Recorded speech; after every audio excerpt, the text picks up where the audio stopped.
যদি কোথাও লোডশেডিং হয়।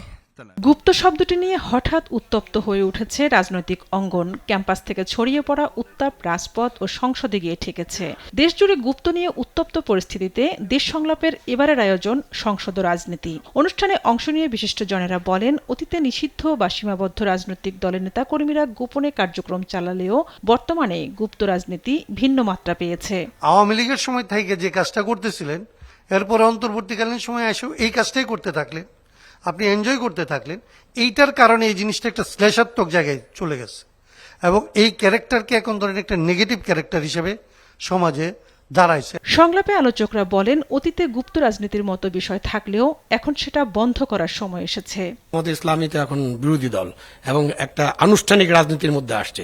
যখন আপনি আনুষ্ঠানিক রাজনীতির মধ্যে আসবেন, আপনি জামাতে ইসলাম বা অন্য যে কোনো রাজনৈতিক দল, কোনো বামপন্থী রাজনৈতিক দলও হতে পারে, তারা যদি আনুষ্ঠানিক রাজনীতিতে গণতন্ত্রে বিশ্বাস করেন তাহলে গণতন্ত্রের পথে আসতে হবে, গুপ্ত সুপ্ত এইসব ছেড়ে দিতে হবে, অথবা গুপ্ত সুপ্তের ব্যাপারে আমাদেরকে একদম পরিষ্কার একটা অবস্থান নিতে হবে। জাতীয় সংসদের জ্বালানি সংকট নিয়ে সরকারদলীয় মন্ত্রী প্রতিমন্ত্রীদের বিভিন্ন বক্তব্য নিয়েও আলোচনা হয় সংলাপে।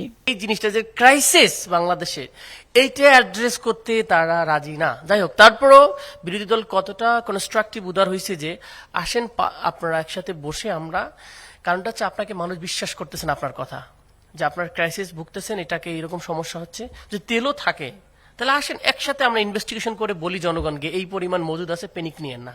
গণভোট প্রসঙ্গে বিএনপির অবস্থান এবং এর ভবিষ্যৎ নিয়েও প্রশ্ন তোলেন আলোচকরা। জুলাই সনদ যখন বাস্তবায়ন করলেন না, তারপর পরে তেলের সমস্যা হলো। আচ্ছা, এবার তেল নিয়ে যখন আন্দোলন শুরু হলো তখন হয়ে আসলো গুপ্ত সুপ্ত।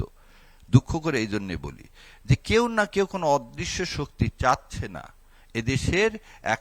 এদেশ মাথা উঁচু করে দাঁড়াক। গণভোটের বৈধতা নিয়েও সংশয় প্রকাশ করা হয় সংলাপে। গণভোট কোনো আইন না, কাজেই এগুলো একটু জোড়াতালি মার্কা জিনিস ভাই।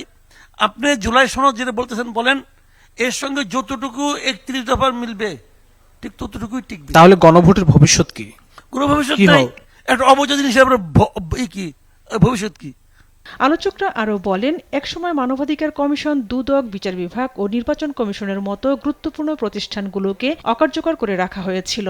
এখন এসব প্রতিষ্ঠানকে সক্রিয় করে সংসদকে গতিশীল করার মাধ্যমে গণতান্ত্রিক প্রক্রিয়া টিকিয়ে রাখা সরকারের বড় দায়িত্ব। উত্তর একটু দেওয়ার আগে ঝর্ণা রায়, দেশ টিভি, ঢাকা। আমি প্রথম প্রশ্নটার উত্তর একটু দেওয়ার আগে